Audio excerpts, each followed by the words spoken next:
Hey guys, tonight we're taking things very slowly literally. Picture a sun-warmed garden overlooking the sea, the air heavy with the scent of ripe figs, salty breezes, and jasmine in bloom.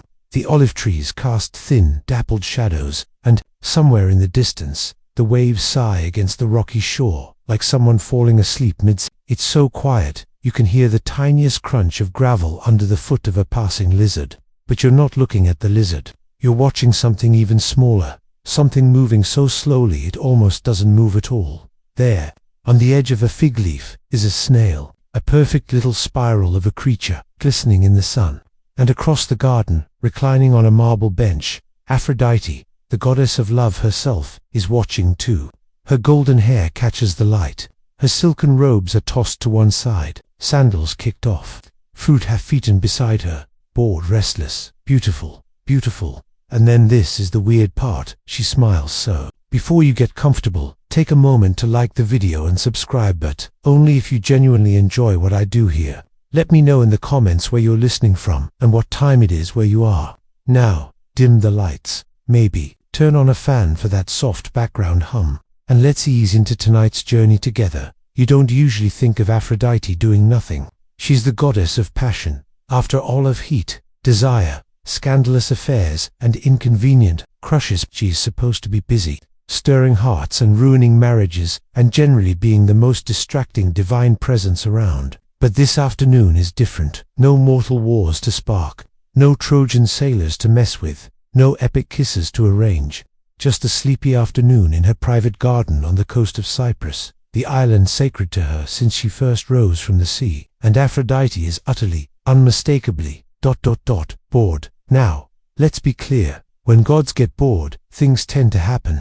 Sometimes entire cities are destroyed. Other times, swans seduce queens. But today, nothing so grand is on the schedule. She stretches, slowly. Her limbs glow like polished marble. She yawns gracefully, of course, and her gaze drifts lazily toward the fig tree.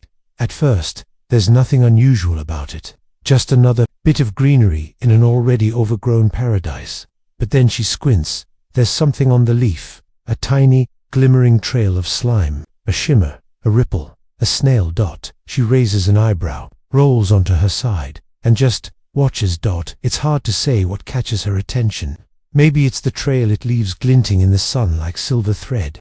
Maybe it's the way it carries its house on its back. Something about self-sufficiency that intrigues her. Or maybe, just maybe, it's that it's the only creature in this garden that isn't desperately trying to impress her. The dove coos dramatically. The bees hover around her like lovesick courtiers. Even the wind flirts with her hair. But the snail, it just goes about its day. Slowly, quietly, utterly indifferent. And in that moment, Aphrodite is smitten. You wouldn't think the goddess of love would fall for a snail. But, well, have you seen how mortals act? This honestly makes more sense. She leans in closer, balancing her chin on her hand, eyes twinkling. The snail doesn't flinch, doesn't hide. It keeps gliding along the leaf, patient and squishy and undeterred. This isn't a myth you'll find in Homer or Ovid, mind you. They were more into wars, jealousies, transformations into trees and cows and whatnot. This little episode, it got left out of the grand epics, probably because it was too slow to hold a bard's attention. But that's exactly why we're telling it now. Aphrodite reaches down and touches the branch, gently. The fig leaf tilts just slightly. The snail pauses, then resumes. She smiles. Now, let's add a little historical seasoning, shall we? The ancient Greeks didn't actually despise snails. In fact, they were a fairly common food, especially in Crete and in the countryside, where you could gather them after the rain. They were symbols of moisture, fertility, and persistence. Not flashy, but dependable, earthy, humble, the kind of thing you might overlook until a goddess reminds you to slow down. It's said that in some rural cults, snail shells were offered to fertility goddesses as humble votives. Historians still argue whether these gestures were symbolic of rebirth, home, or simply the cyclical nature of the seasons. But here, in this quiet garden, one thing is clear. This snail has been noticed by a goddess, and nothing will ever be the same. Aphrodite lies back again, eyes half-lidded, the corners of her lips curled in amusement. She begins to hum a soft, lazy tune that has no words and no purpose beyond filling the warm air. Somewhere nearby, a cicada joins in, and the snail, it continues. Across the leaf, toward the stem. Well, it doesn't. No.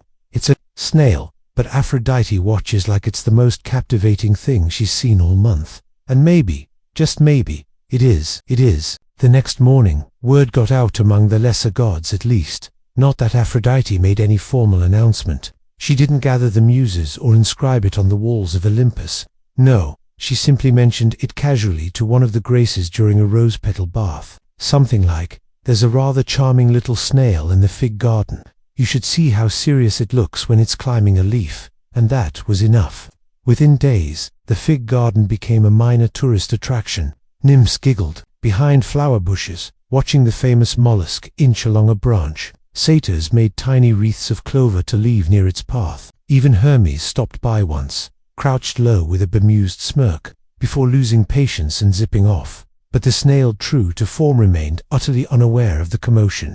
It simply continued being a snail, which, ironically, made it even more endearing. The poets, of course, couldn't resist. A few lines began circulating among the divine salons. Slow-footed creature, shelled and mild, whose silver trail the queen beguiled. There were jokes about Aphrodite finally settling down.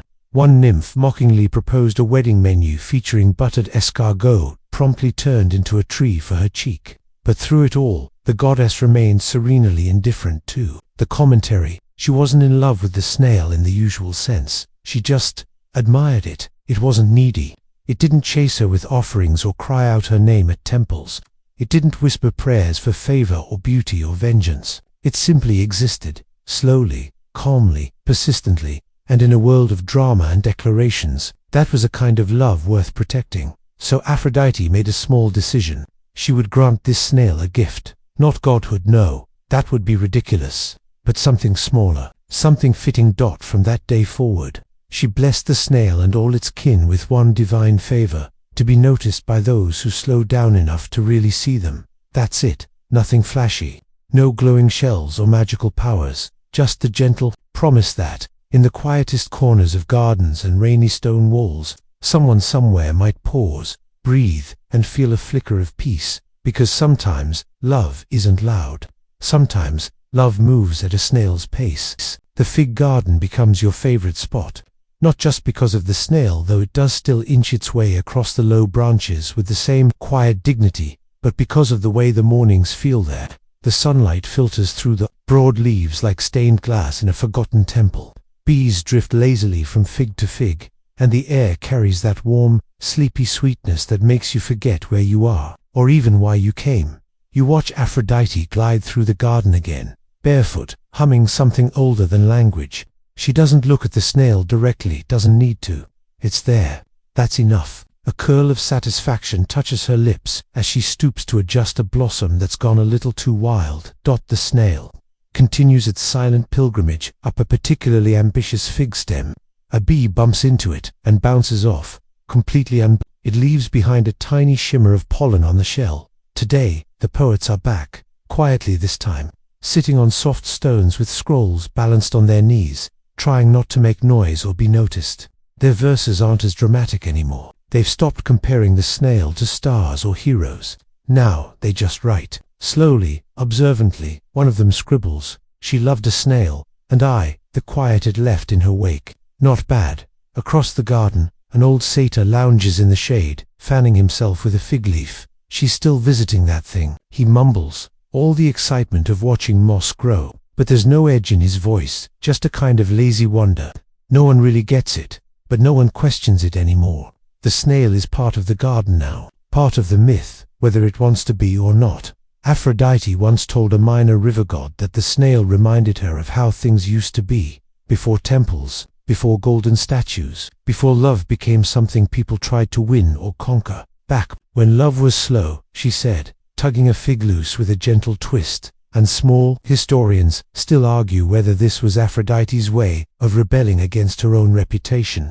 After all, she was never really allowed to just exist. She had to seduce, to charm, to incite passion wherever she walked. This snail, indifferent and unbothered, might have been her quiet protest. Or maybe it was just a snail, a nice one. We'll never know for sure. But we do know this: gardens near her temples began carving tiny snail patterns into the stones. At first just doodles, then entire tiles. Some hidden beneath benches, others tucked into fountains. Pilgrims would sometimes leave honeydew or melon rinds at the base of statues, not for the goddess, but for the blessed snail. It became a quiet inside joke, a whispered devotion, and the children, they started telling bedtime stories, not of warriors or monsters, but of the golden shell, a legendary snail that carried love itself inside its slow-turning spiral. Did Aphrodite laugh at this? Probably, but only when no one was looking. You shift your weight on the mossy stone. A breeze brushes past, soft as sleep. The fig tree creaks gently. Somewhere nearby, the snail finally reaches the top of the branch, pauses, and begins its careful descent. No rush. The world will still be here when it's done. It's a quiet afternoon in the garden now. The heat of the day has settled like a soft blanket, and the fig leaves droop just slightly in the still air. Even the bees seem slower, drowsy, golden things floating between blossoms like they're half asleep. You feel it too, that weightless drifting sensation, as if time itself has decided to pause. Aphrodite is lying on a stone bench, one arm draped lazily over her eyes, the other trailing fingers through a bowl of cool water. She hums now and then, nothing structured, just little notes that flutter up and vanish. Her hair spills over the side of the bench like silk poured from a pitcher, and down near her feet. The snail is curled into a sun-warmed patch of moss, not moving, just being. A poet, new to the garden, tiptoes in, is young, nervous, clutching a scroll like it might bite him. He kneels beside the goddess and whispers something about love and destiny and divine radiance. She doesn't open her eyes, doesn't even lift her head, just says, "Have you written about the snail yet?" The boy stammers, the snail. "Yes, my favorite one, the slow one." He looks confused and a little horrified. "But I thought we were supposed to write about beauty, about passion." A long pause. Then, still without opening her eyes, she answers softly, "It is about beauty. It's just the kind no one notices." The poet leaves soon after, not insulted, just humbled. He'll come back tomorrow with something gentler, slower, fewer metaphors, maybe no metaphors at all.